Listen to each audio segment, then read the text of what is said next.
আসসালামু আলাইকুম এভরিওয়ান, সবাই কেমন আছেন? আজকে একটু বেড়াইতে আসলাম পোর্ট কলোনি, বন্দর পোর্ট কলোনি 6 নাম্বার ভাগিনার বাসায়। তো আজকে মাংস নিছি, মাংস রান্না করব, ওই জন্য লাকি চুলে লাকি কালেকশন করতেছি।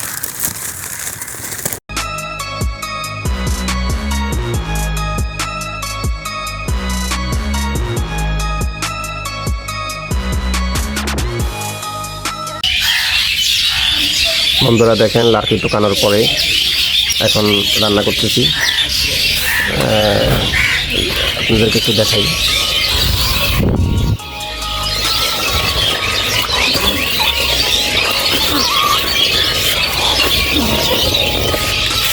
বন্ধুরা গরমের ধোঁয়া বাগিনা রান্না করতেছে কষ্ট করে, দেখেন সেই স্বাদ।